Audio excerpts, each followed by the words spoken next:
Subscribe कीजिए merit checker channel को और बेल आइकन को दबाइए हमारे नए वीडियो सबसे पहले देखने के लिए। हेलो फ्रेंड्स, मेरा नाम है अनुज और मेरिट चेकर के इस नए वीडियो में आपका बहुत बहुत स्वागत करता हूं। अगर आपके पास पढ़ाई लिखाई से संबंधित कोई भी सवाल या कोई समस्या हो तो आप मुझे कमेंट करें, मैं आपके सवालों का जवाब देने की पूरी कोशिश करूंगा। चलिए अब शुरू करते हैं आज का लेसन। पहला प्रश्न है, दूध से क्रीम निकालने में कौन सा बल लगता है? अपकेंद्री बल। तो अपकेंद्री बल है क्या? जब कोई पिंड वृत्ताकार मार्ग में गति कर रही होती है तो उसके बाहर की ओर एक बल लगता है जिसको हम क्या बोलते हैं?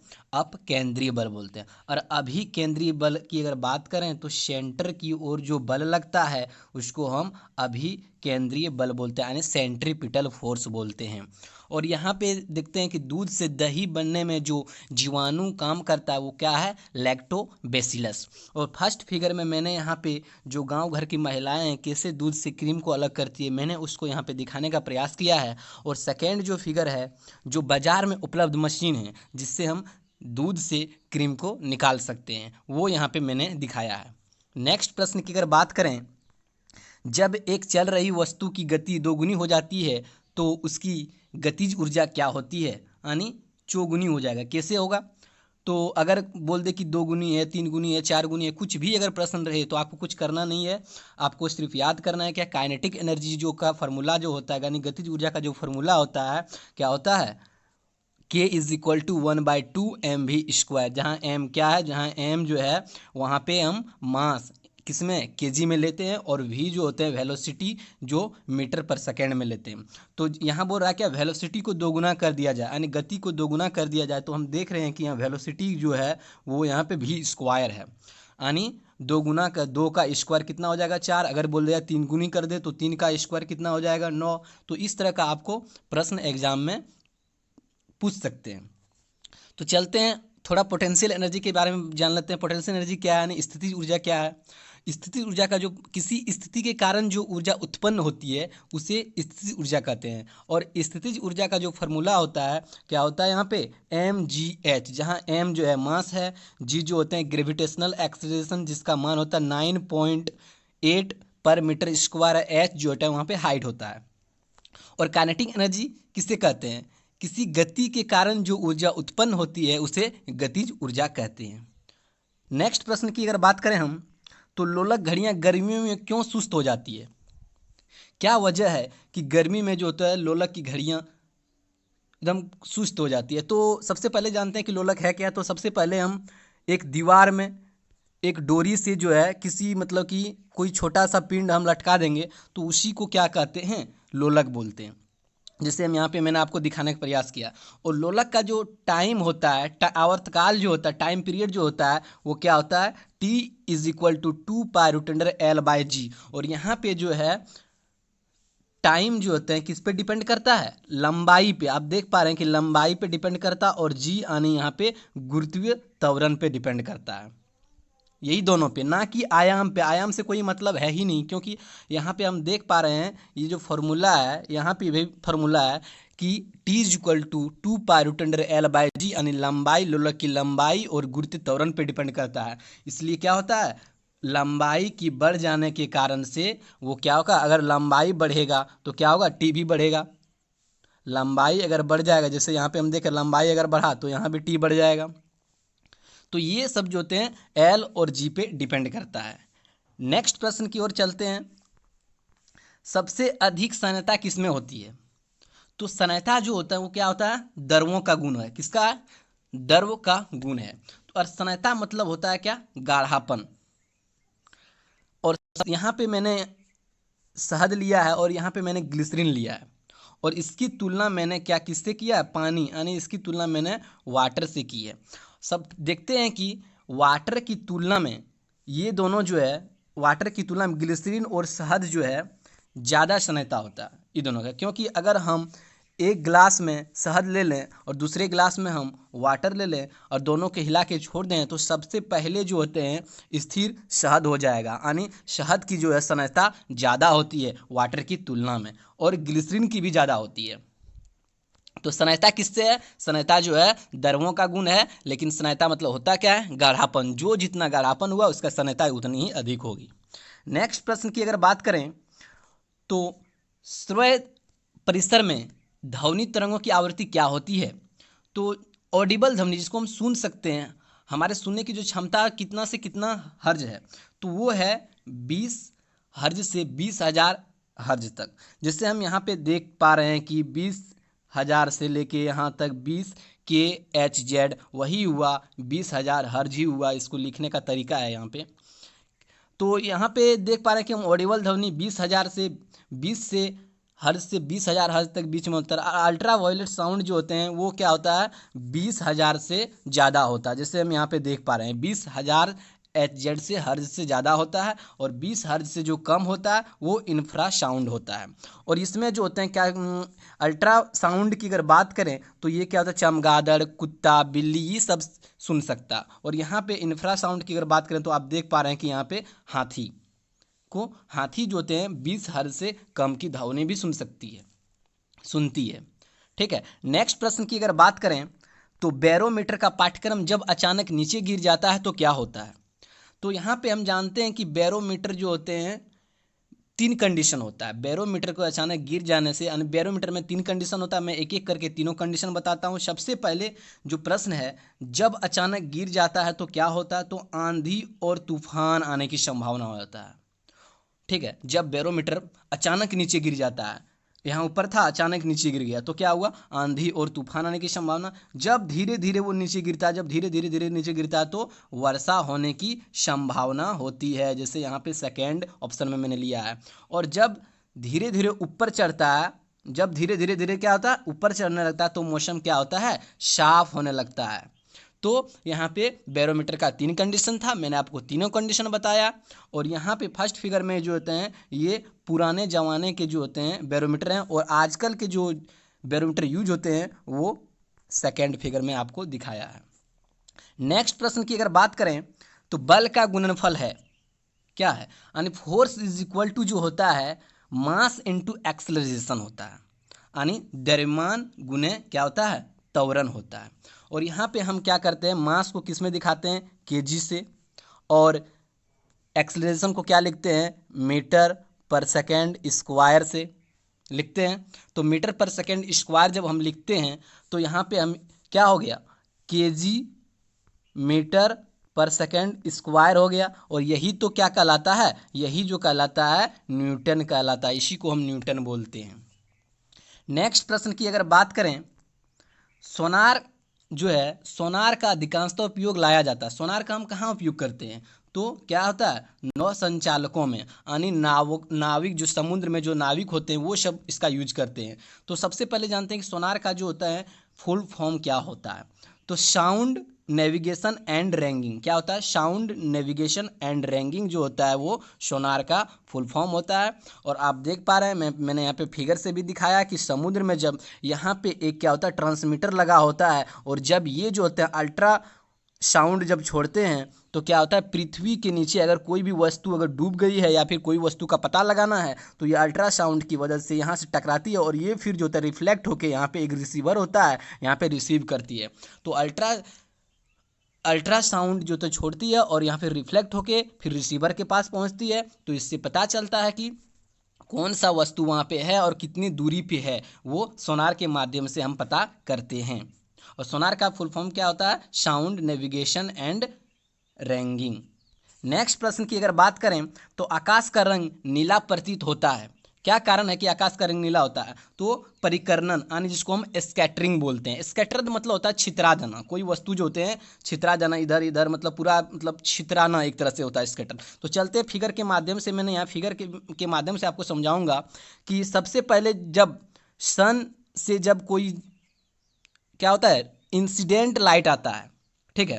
इंसिडेंट जब लाइट आता है तो ब्लू लाइट जो होते हैं, ये आप देख रहे हैं एटमॉस्फेरिक की वजह से जो होते हैं धूलकण, बहुत सारे धूलकण की वजह से जो होते हैं वो ब्लू लाइट जो होते हैं छितरा जाता है, यानी स्कैटर्ड हो जाता है। और स्कैटर्ड होने की वजह से ही क्या होता है? आकाश का रंग जो होते हैं नीला हो जाता है, या हमें नीला दिखाई देता है। तो यही स्कैटर्ड के कारण से होता है। जो ब्लू लाइट एटमॉस्फेयर में मतलब क्या होता है, स्कैटर हो जाता है यानी परिकर्णन हो जाता है, या फिर हम उसको बोलते हैं छितरा जाता है। नेक्स्ट प्रश्न है, मोटर कार में पश्च दृश्य के लिए कौन सा दर्पण प्रयुक्त होता है? उत्तल दर्पण। उत्तल दर्पण जो है, जो वाहन में जब हम पश्च दृश्य के रूप में लगाते हैं तो ये पीछे के बहुत बड़े एरिया को क्या करता है, कवर कर लेता है, जिस कारण दुर्घटना होने की जो है संभावना वो कम होती है। और अवतल दर्पण जो है वो क्या होता है, सूर्य से जो प्रकाश आती है उसको एकत्रित करने का काम करता है, और इसका उपयोग जो होते हैं उद्योग, कारखाना इत्यादि में जो होते हैं लोहा, एल्युमिनियम को पिघलाने का काम करता है। और समतल दर्पण का उपयोग जो है वो हम घरों में फेस देखने के रूप में करते हैं। नेक्स्ट प्रश्न की अगर बात करें तो मृग तृष्णा का उदाहरण है। सबसे पहले मृग तृष्णा है क्या? तो क्या होता है, कभी कभी रेगिस्तान में यात्रियों को दूर से पेड़ के साथ साथ उसका उल्टा प्रतिबिंब दिखाई पड़ता है, जैसे मैंने आपको यहाँ पे फिगर में दिखाया। तो ये जो होता है ये मृग तृष्णा की वजह से होता है, और ये जो उदाहरण है वो पूर्ण आंतरिक परावर्तन का ये उदाहरण है। तो पूर्ण आंतरिक परावर्तन होता क्या है? तो पूर्ण आंतरिक परावर्तन जो है, जब आपतित किरण जो है क्या होता है, क्रांतिक कोण यानी क्रांतिक कोण का मान 90 डिग्री होता है, इससे जब बड़ा हो जाता है तो अपने ही माध्यम में लौट आती है, इसी को बोलते हैं पूर्ण आंतरिक परावर्तन। तो यहाँ पे मैंने क्या किया है, विरल और सघन माध्यम के बारे में थोड़ा जिक्र किया। ये वायु जो है विरल माध्यम है और कांच जो है ये सघन माध्यम है, और यहाँ फिर से क्या है, विरल माध्यम है। तो प्रकाश की किरण जब विरल माध्यम से सघन माध्यम में प्रवेश करता है तो वो क्या होता है, अभिलंब की ओर झुक जाता है। और यहाँ पे फिर से जब सघन माध्यम से विरल माध्यम में बाहर की ओर आता है तो वो अभिलंब से क्या होता है, दूर हट जाता है। नेक्स्ट प्रश्न की अगर बात करें तो किस गुणधर्म के कारण पानी से भरे बर्तन में डुबोई गई जो छड़ी होती है वो मुड़ी हुई प्रतीत होती है? तो अपवर्तन के कारण। अपवर्तन के कारण ही यदि हम किसी कांच के गिलास में अगर पेंसिल को डुबा के रखें तो हम पाते हैं कि वो जो पेंसिल है वो मुड़ी हुई है, इसका वजह है अपवर्तन। और एक प्रश्न जो है यहाँ पे मैंने मछली का उदाहरण लिया है। जो क्या होता है, मछली जब तालाब में हम लोग मछली पकड़ने जाते हैं तो देखते हैं कि मछली जो होते हैं ऊपर दिखाई पड़ता है, लेकिन वास्तव में जो होता है वो अपनी थोड़ी गहराई से नीचे होता है, वो अपनी ऊंचाई से जो है नीचे होता है, जिस कारण से हम मछली को हाथ से पकड़ते हैं लेकिन वो पकड़ नहीं पाते हैं, क्योंकि जहाँ पे हम देखते हैं वहाँ रहता नहीं है, उससे थोड़ा और नीचे रहता है। तो इसका कारण है क्या, अपवर्तन का। नेक्स्ट प्रश्न की अगर बात करें तो विशिष्ट प्रतिरोध का एसआई मात्रक क्या है? तो सबसे पहले जान लेते हैं कि यहाँ पे आर जो है क्या है, प्रतिरोध है, और एल जो है यहाँ पे लेंथ लिए हैं हम, एल जो है लेंथ है, और यहाँ पे ए जो होते हैं एरिया यानी क्रॉस सेक्शनल एरिया की अगर बात करें, ये वाला जो होते हैं क्रॉस सेक्शनल एरिया है, और रो जो है जो ये विशिष्ट प्रतिरोध है। तो इसका मात्रक कैसे, हम रटना नहीं है आपको। तो प्रतिरोध का मात्रक क्या होता है, ओम होता है, सब कोई जानता है। रो यही रह जाएगा, हमको निकालना है रो का मान। एल का मान क्या होता है, मीटर होता है, और यहाँ पे एरिया जो होते हैं मीटर स्क्वायर होता है। तो ये मीटर से ये मीटर खत्म हो गया, तो रो को अब क्या करें, मल्टीप्लिकेशन कर दें, तो ओम मीटर आ गया, ओम यहाँ है और मीटर आ गया, तो ओम मीटर क्या हो जाएगा, इसका विशिष्ट प्रतिरोध का एसआई मात्रक हो जाए, आपको रटना नहीं है। नेक्स्ट प्रश्न की अगर बात करें तो तड़ित चालक का आविष्कार किसने किया? तो बेंजामिन फ्रैंकलिन ने। तो सब जान लेते हैं कि तड़ित चालक है क्या। तो तड़ित चालक का उपयोग जो होते हैं भवनों में करते हैं, या टावर के ऊपर में लगाया जाता है। तो इसका क्या होता है, ये जो होते हैं एक कंडक्टर यानी सुचालक होते हैं, और ये जो होते हैं तांबा हो एल्युमिनियम हो, उन सभी के तारों से जो होते हैं, एक तार जो होते हैं बिल्डिंग के ऊपर से, जो आप देख पा रहे हैं कि बिल्डिंग के ऊपर से यहाँ पे नीचे यानी धरती के नीचे यानी लगाया जाता है। और ये जो होता है ये इंड्यूस चार्ज करता है, यानी ये तड़ित जो चालक है ये पॉजिटिव चार्ज को छोड़ता है, और यहाँ पे हम जानते हैं कि बादल में नेगेटिव चार्ज होता है, और नेगेटिव चार्ज जो होते हैं मतलब नेगेटिव चार्ज और पॉजिटिव चार्ज जो होता है आपस में क्या होता है, अट्रैक्ट होता है, यानी हम जानते हैं कि प्लस और प्लस रहेगा तो रिपेल करेगा और माइनस और प्लस रहेगा तो अट्रैक्ट करेगा। तो आप देख रहे हैं कि बादल में जो होता है नेगेटिव चार्ज है और यहाँ पे पॉजिटिव चार्ज है, तो जैसे ही बिजली चमकती है तो ये इसको क्या कर लेता है, अट्रैक्ट करके सीधा जमीन के अंदर पहुंचा देती है। नेक्स्ट प्रश्न की अगर बात करें तो तेल दीप की बत्ती में तेल किसके कारण ऊपर चढ़ता है, तो केशिकत्व क्रिया के कारण। तो ये क्या होता है, ये एक नली है, नली में तेल ऊपर चढ़ने और नीचे उतरने की प्रक्रिया को उसको हम केशित्व क्रिया कहते हैं। और यहाँ पे मैंने वाटर लिया है और यहाँ पे मैंने पारा लिया है, दोनों में दिखाया है कि किसका केशित्व क्रिया अधिक है। तो यहाँ पे हम देख रहे हैं कि वाटर में जो है केशित्व क्रिया अधिक होती है, क्योंकि यहाँ पे देख रहे हैं कि हम वाटर जो है ज़्यादा ऊंचाई तक गया है और यहाँ पे देख रहे हैं कि पारा जो है कम ही ऊंचाई तक गया है। तो केशित्व क्रिया जो होते हैं त्रिज्या पे निर्भर करता है, यानी रेडियस पे निर्भर करता है। अगर त्रिज्या जितना कम होगा उतना ही केशित्व क्रिया अधिक होगा और यानी उतना ही जो होते हैं जल ऊपर चढ़ेगी। अगर मोटा अगर होगा तो यानी रेडियस अगर ज़्यादा बड़ा हो जाएगा तो नहीं चढ़ेगा, यानी कम होगा केशित्व क्रिया।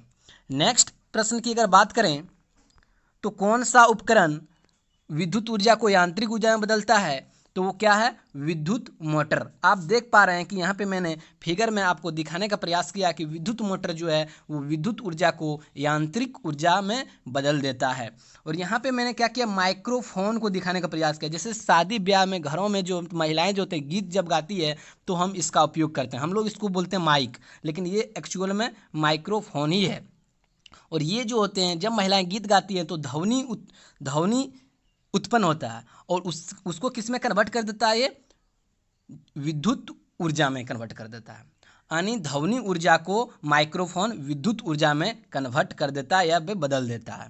नेक्स्ट प्रश्न की अगर बात करें तो आंतरिक ऊर्जा को विद्युत ऊर्जा में कौन बदलता है, तो वो क्या है, डायनेमो, जिसको हम जनरेटर बोलते हैं। और जनरेटर भी ये भी शादी ब्याह में भी हम लगाते हैं। जैसे घरों में जो लाइट होता है उसको उसमें क्या होता है, आंतरिक ऊर्जा को वो क्या करता है, विद्युत ऊर्जा में बदल देता है, जिस कारण से हम ट्यूबलाइट शादी ब्याह के घरों में या फिर कोई उत्सव में जला पाते हैं।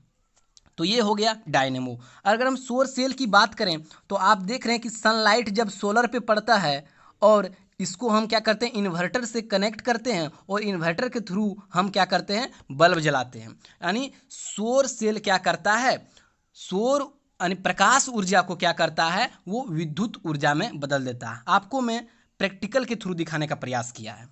नेक्स्ट प्रश्न की ओर की बात किया जाए तो नाव के किनारे पर जमीन पर कूदने पर नाव पीछे हटना उदाहरण है, तो ये किसका उदाहरण है, तो ये जो होते हैं न्यूटन के तृतीय नियम के उदाहरण है।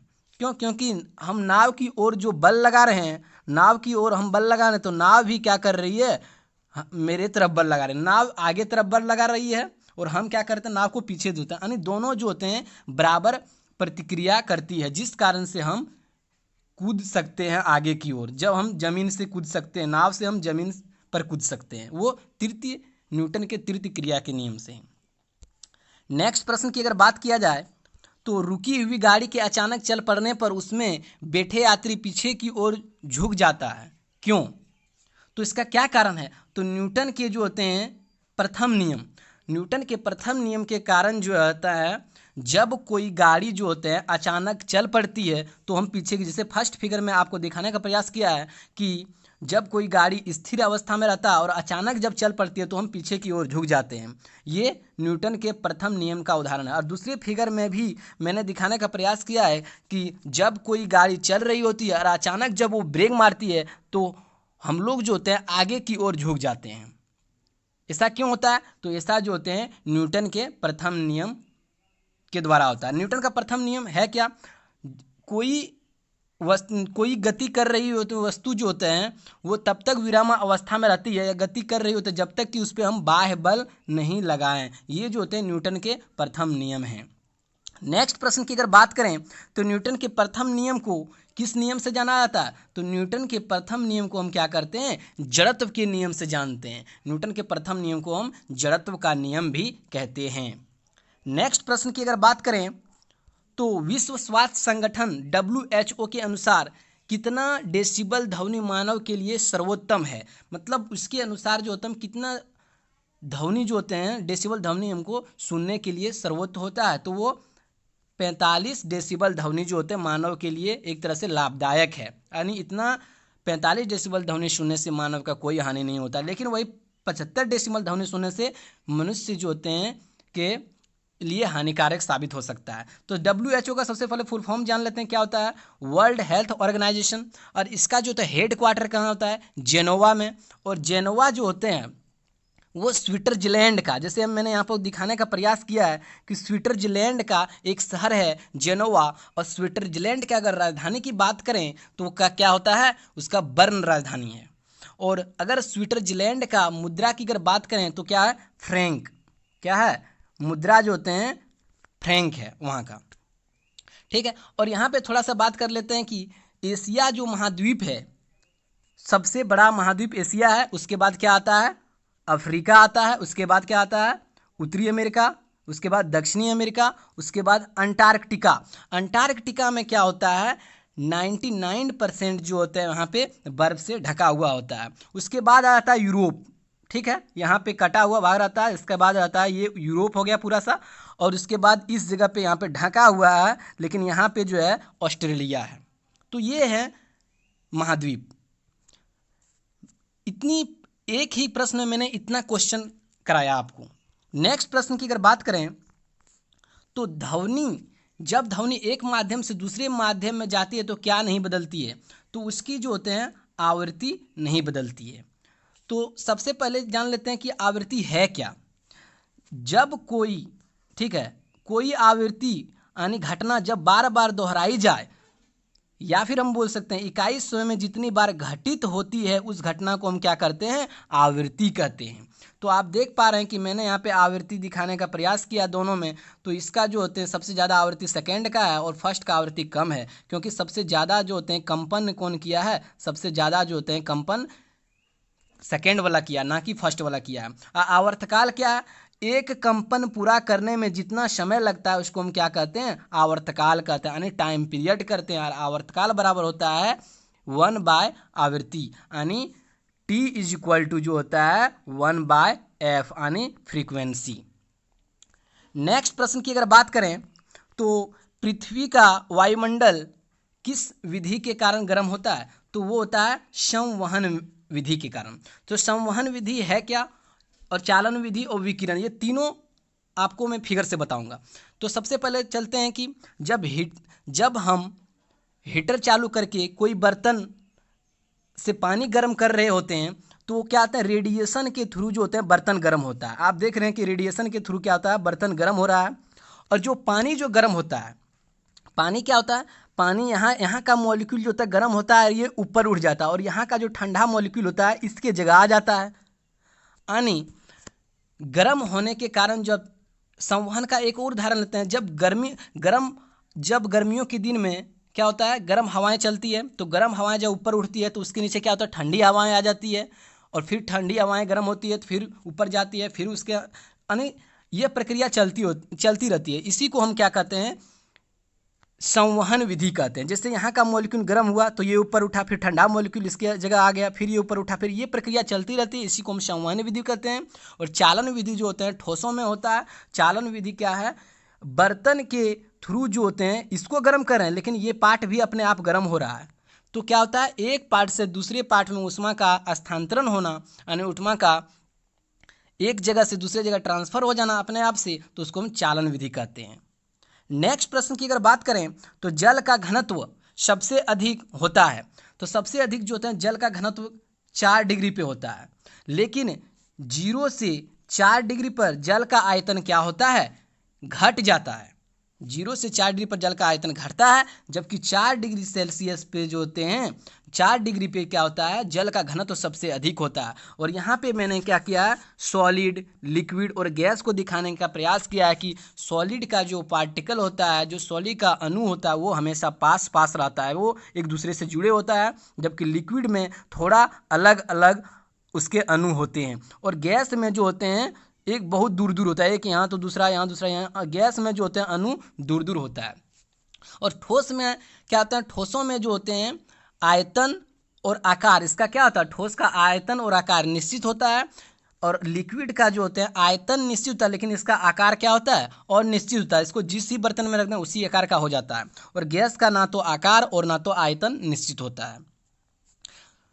नेक्स्ट प्रश्न है, निम्नलिखित में से सदिश राशि है, कौन सा सदिश राशि है? तो कैसे पहचानेंगे कि सदिश राशि है? तो चलते हैं, सबसे पहले जानते हैं कि जिन राशियों का जो है परिमाण और होता है उन्हें क्या कहते हैं, सदिश राशि का। जिन राशि में सिर्फ परिमाण होता है, जैसे दूरी हो गया, चाल हो गया, द्रव्यमान हो गया, आयतन हो गया, ये सब जो होते हैं, विद्युत धारा, दाब, ये सब जो होते हैं अदिश राशि हैं। और सदिश राशि क्या होता है, जिस भौतिक राशि की परिमाण और दिशा दोनों होता है उसको हम क्या कहते हैं, सदिश राशि कहते हैं। तो सदिश राशि में जैसे वेग आ गया, बल, संवेग, त्वरण, रेखीय, ये सब जितना भी हैं ये सब जो होते हैं सदिश राशि हैं। तो इसमें से आप आसानी से कह सकते हैं कि वेग जो है क्या है, सदिश राशि है।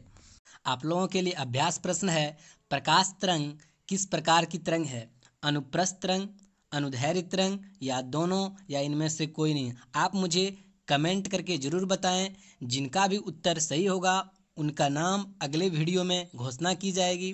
यदि आप PDF पाना चाहते हैं तो आप टेलीग्राम चैनल पे जाइए, वहाँ पे मेरिट चेकर सर्च कीजिए और ज्वाइन कीजिए, वहाँ से आप PDF ले सकते हैं।